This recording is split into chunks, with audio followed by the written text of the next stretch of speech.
Hello friends. तो कैसे हैं आप सब। आशा करती हूँ आप सब अच्छे होंगे। तो शुरू करते हैं इस कहानी का भाग 8। रुद्र की जगह आदित्य। कुछ देर बाद आदित्य एक रूम के बाहर खड़ा था। उसने दरवाज़ा नॉक किया तो अंदर से एक भारी आवाज़ आई, कमिंग। आदित्य जैसे ही अंदर आया, एक आदमी जिसकी उम्र लगभग 30 साल की होगी, वह एक बड़ी सी कुर्सी पर बैठा था। उसका चेहरा गुस्से से भरा हुआ था और उसके सामने फाइलों का ढेर लगा हुआ था। एक आदमी उसके सामने सिर झुकाए खड़ा था और डर से काँप रहा था। यह है अमन, रुद्र का असिस्टेंट, जो कि उसके सभी काम संभालता है। आदित्य को देखते ही उसने सिर झुकाकर आदित्य को ग्रीट किया। आदित्य उसे देखते ही मुस्कुराया और रुद्र की तरफ जाते हुए बोला, कैसे हो भाई। आदित्य की आवाज़ सुनते ही रुद्र ने उसकी तरफ देखा और उसके चेहरे से सारा गुस्सा गायब हो गया। वह आराम से अपनी चेयर से खड़ा हुआ और आदित्य के गले लग गया। आदित्य भी रुद्र के गले लग गया और बोला, यह क्या है भाई, आज आपकी शादी है और आप आज भी बेचारे अमन की जान खा रहे हो। और अमन की तरफ देखने लगा, जिसके चेहरे पर अब भी 12 बजे हुए थे, क्योंकि उसके बॉस ने आज सब एम्प्लॉयज़ को छुट्टी दी थी। मगर अमन को छुट्टी नहीं मिली, बल्कि उसका बॉस तो सब एम्प्लॉयज़ का काम अकेले उससे ही करा रहा था। अमन की तरफ देखकर आदित्य बोला, भाई आज तो इस बेचारे पर रहम खाओ। इसे भी तो आपकी शादी में नाचना है, तो क्या यह ऐसे ही फाइलें लेकर आपकी शादी में नाचेगा। बेचारा अमन की शक्ल तो बिल्कुल रोने वाली हो गई थी, जैसे वह कह रहा हो, हाँ आप बिल्कुल सही कह रहे हैं। बॉस का बस चले तो वे इन फाइलों और मेरे साथ ही शादी कर ले और 24 घंटे हमें अपने साथ ही चिपकाए रखे। अमन अभी यह सब सोच ही रहा था कि उसे अपने बॉस की आवाज़ सुनाई दी, मेरे इतने बुरे दिन भी नहीं आए कि मैं तुम्हारे साथ। इसके आगे के शब्द उसने बोले ही नहीं, मगर अमन समझ गया कि रुद्र क्या कहना चाहता है और हैरानी से उसकी आंखें बड़ी हो गई। वह सोचने लगा, बॉस तो मेरे मन की बात भी सुन लेते हैं, मुझे बहुत सोच समझकर सोचना होगा। आदित्य बोला, अमन तुम जाओ और शाम को टाइम से शादी में आ जाना। आदित्य की बात सुनकर अमन ने रुद्र की तरफ देखा तो रुद्र ने भी जाने का इशारा कर दिया। रुद्र का इशारा पाते ही अमन फौरन वहां से चला गया। अमन के जाते ही आदित्य और रुद्र वहीं पास में एक सोफे पर बैठ गए।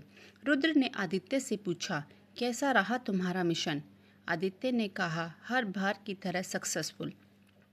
रुद्र और आदित्य की उम्र में ज़्यादा अंतर नहीं था।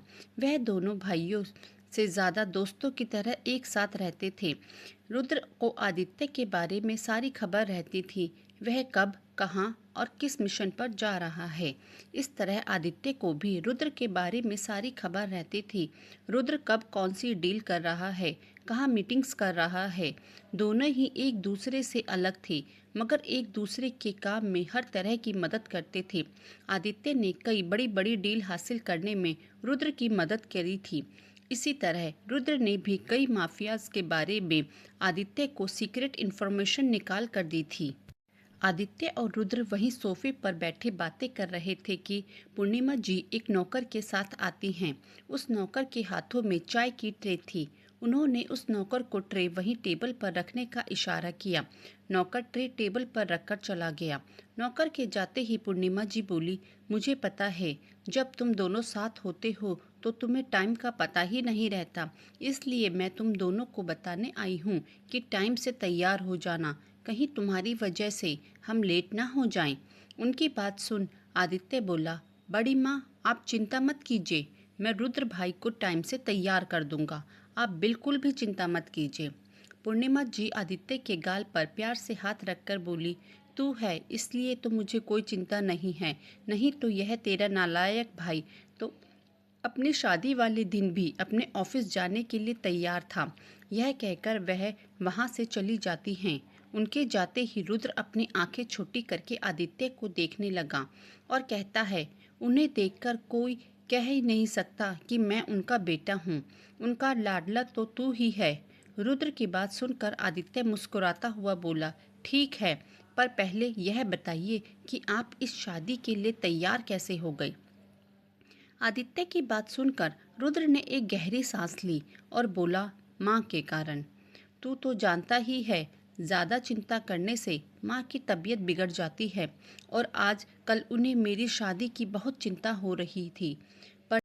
पर मैं इन शादी के झंझटों में नहीं पड़ना चाहता था, इसीलिए मैं शादी के लिए मना कर रहा था। मगर पता नहीं कहाँ से माँ को यह खबर लग गई कि मुझे लड़कियों में कोई इंटरेस्ट नहीं है, इसलिए वह मेरी शादी के पीछे ही पड़ गई और मेरे बार बार मना करने के कारण चिंता से उनकी तबीयत खराब हो गई, तो मजबूरी में मुझे इस शादी के लिए हाँ करनी पड़ी। उसकी बात सुन आदित्य ने रुद्र के कंधे पर हाथ रखा और कहा, कोई बात नहीं भाई, शादी इतना भी बुरा रिश्ता नहीं है। आप एक बार इस रिश्ते को निभाकर तो देखिए, आपको भी जिंदगी आसान लगने लगेगी। अब आप जल्दी से अपने कमरे में चलो, नहीं तो बड़ी माँ अपने इस लाडले को अच्छी तरह से लाड लड़ाएगी। और वह दोनों वहाँ से चले जाते हैं। रात के समय बारात जाने का टाइम हो गया था। सब बेसब्री से दूल्हे का इंतजार कर रहे थे। तभी सीढ़ियों से रुद्र, आदित्य और सैम नीचे आने लगे। रुद्र ने क्रीम कलर की शेरवानी पहन रखी थी, सिर पर मेहरून कलर की पगड़ी जिस पर सफ़ेद मोतियों का काम किया गया था। आज तो वह कहीं का राजा लग रहा था। उसके साथ ही आदित्य ने भी काले रंग की शेरवानी पहन रखी थी, जिस पर गोल्डन कलर की जरी का काम हो रखा था। वह भी किसी राजकुमार से कम नहीं लग रहा था। उन दोनों के साथ हमारा सैम भी आज तो पिस्ता ग्रीन कलर की शेरवानी में गजब ढा रहा था। तीनों ही आज सारी लड़कियों के दिलों पर बिजलियां गिरा रहे थे। उन्हें देखते ही पूर्णिमा जी और अमृता जी उनके पास आई। पूर्णिमा जी ने तीनों की नज़र उतारी और अमृता जी ने पैसे वार कर नौकरों को दे दिए। अब सभी वहां से बारात लेकर दीवान हाउस के लिए निकल गए। उधर दीवान हाउस में अलग ही माहौल था।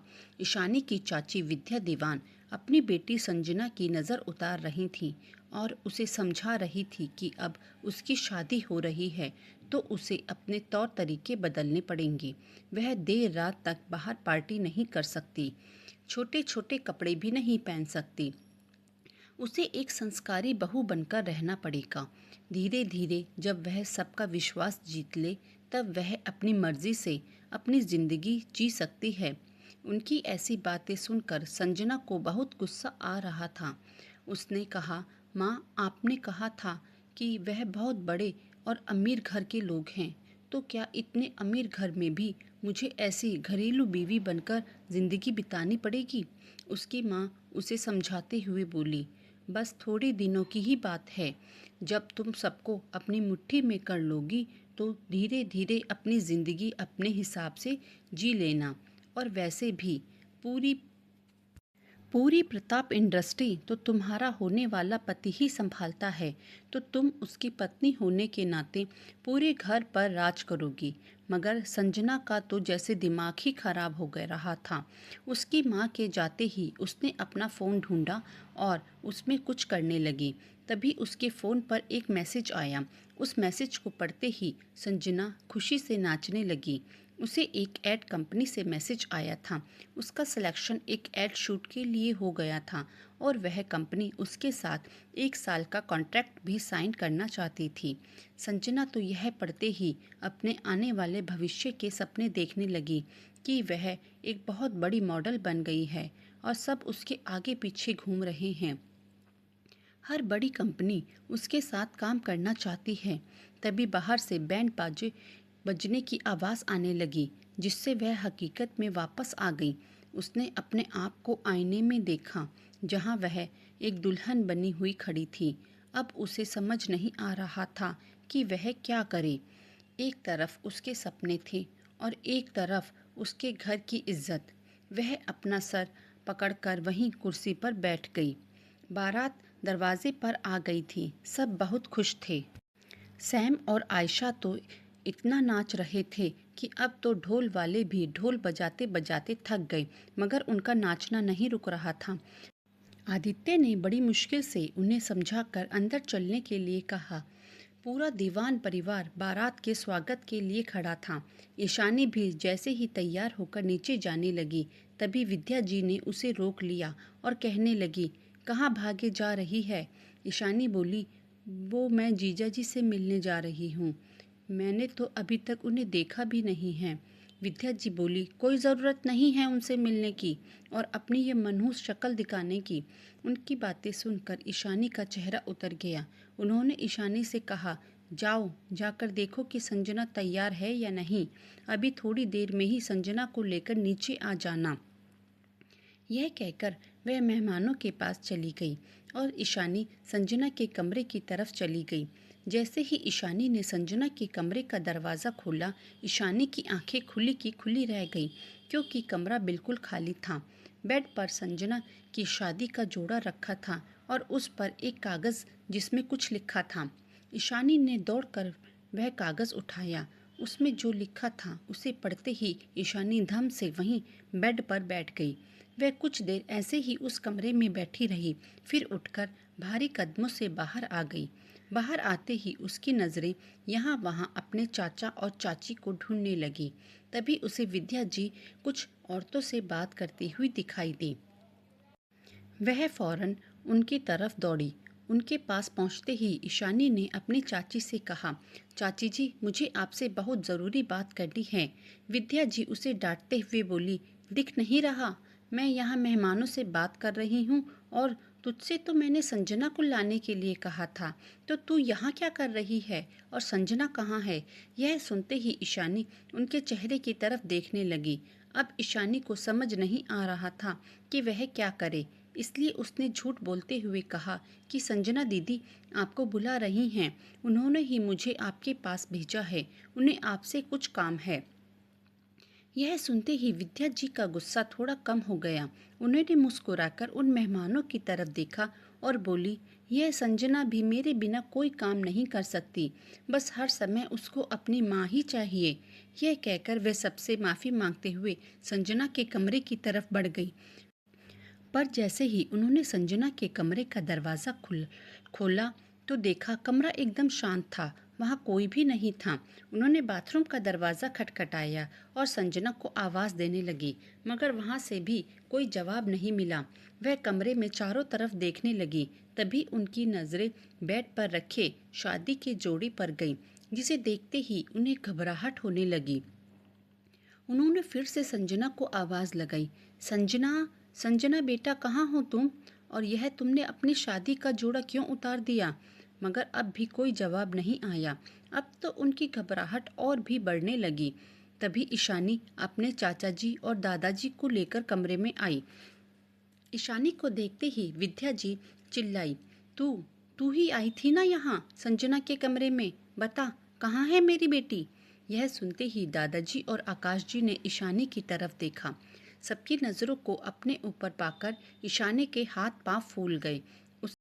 उसने वह कागज़ अपने चाचा आकाश जी की तरफ बढ़ा दिया। उस कागज़ में लिखे शब्दों को पढ़कर तो जैसे आकाश जी के पैरों तले ज़मीन ही खिसक गई।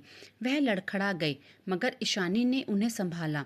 उनकी यह हालत देखकर विद्या जी उनके पास आई और उनके हाथ से वह लेटर लेकर पढ़ने लगी, जिसमें लिखा था कि मैं यह शादी नहीं करना चाहती।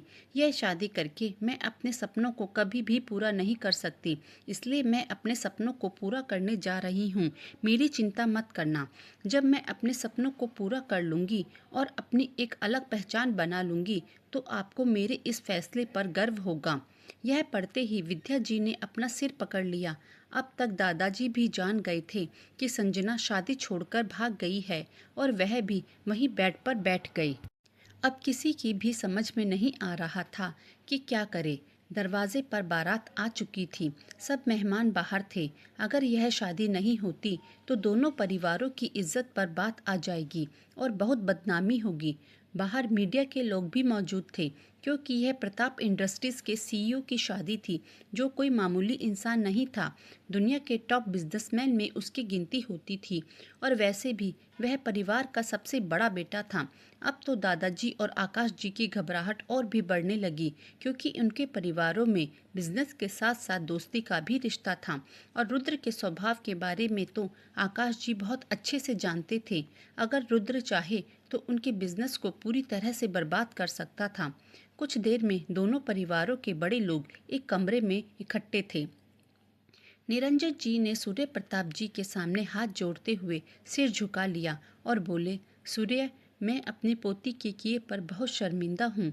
अगर मुझे पता होता कि वह ऐसा कदम उठाएगी तो मैं कभी भी उसका रिश्ता तुम्हारे पोते से नहीं करता। जब सूर्य प्रताप जी ने अपने दोस्त को इतना मजबूर और शर्मिंदा देखा तो उन्होंने उनके हाथों को पकड़ते हुए कहा, यह समय माफ़ी मांगने का नहीं है, बल्कि यह सोचने का है कि इस परेशानी से बाहर कैसे निकला जाए। सभी इसी सोच में गुम थे कि तभी निरंजन जी बोले, अगर तुम्हें कोई परेशानी ना हो तो मैं अपनी छोटी पोती ईशानी की शादी रुद्र से करवा देता हूँ। इससे दोनों परिवारों की इज्जत बच जाएगी। यह सुनते ही विद्या जी जैसे ही कुछ बोलने को हुई, आकाश जी ने उनका हाथ पकड़ लिया और उन्हें कुछ ना बोलने का इशारा किया। विद्या जी अपने मन में ही बड़बड़ाई, जो सपने मैंने अपनी बेटी के लिए देखे थे, वह सिंह परिवार की बड़ी बहू बनकर और रुद्र की पत्नी बनकर पूरे सिंह परिवार पर राज करेगी, आज इस मनहूस की झोली में गिर जाएंगे। नहीं, मैं अपनी बेटी की खुशियाँ इस मनहूस की झोली में नहीं डाल सकती, कभी नहीं। यह सोचते हुए उनका चेहरा गुस्से से लाल हो गया। निरंजन जी की यह बात सुनकर सूर्य प्रताप सिंह बोले, तुम ठीक कह रहे हो, लगता है अब हमें यही करना पड़ेगा। मगर तभी रुद्र की आवाज़ आई, मैं यह शादी नहीं कर सकता। यह सुनते ही सब रुद्र की तरफ देखने लगे। रुद्र गुस्से में खड़े होते हुए बोला, जिस परिवार की बेटी को अपने घर की इज्जत की कोई फिक्र नहीं, उस परिवार की लड़की से मैं कभी भी शादी नहीं करूँगा। यह कहते हुए वह उठकर कमरे से बाहर निकल गया। सबने उसे बहुत समझाने की कोशिश की, मगर उसने किसी की भी बात नहीं सुनी और शादी छोड़कर चला गया। अब घर के सभी बड़ों के सामने फिर से वही परेशानी खड़ी हो गई कि अब शादी कैसे होगी। दोनों घरों की इज्जत बचाने के लिए अब यही फैसला हुआ कि ईशानी और आदित्य की शादी करवा दी जाए, मगर किसी को भी यह नहीं बताया जाएगा कि यह शादी रुद्र और संजना की नहीं, बल्कि ईशानी और आदित्य की हो रही है। अब निरंजन जी ईशानी के पास जाते हैं, जो कि वहीं कमरे में बैठी थी। निरंजन जी ईशानी के सर पर हाथ फेरते हैं तो ईशानी सिर उठाकर उनकी आंखों में देखती है, जिनमें उसे परेशानी और मजबूरी दिखाई दे रही थी। उन्होंने ईशानी को बताया कि सभी बड़ों ने यह फैसला किया है कि अब संजना की जगह ईशानी की शादी होगी। यह सुनते ही ईशानी को एक जोर का झटका लगता है। उसने अपने दादाजी से कहा, यह आप क्या कह रहे हैं? मैं कैसे यह शादी कर सकती हूँ? मैं तो उन्हें जानती भी नहीं हूँ और ना ही मैंने कभी उन्हें देखा। तभी विद्या जी बोली, तो कोई बात नहीं, शादी के बाद देख लेना। इस घर के लिए तेरी भी कोई जिम्मेदारी है कि नहीं? यह सारी जिम्मेदारी सिर्फ हमारी ही है। तू भी तो इस घर की बेटी है। हमने तेरे लिए इतना कुछ किया और अब जब तेरी इस परिवार के लिए कुछ करने की बारी आई तो तू मना कर रही है।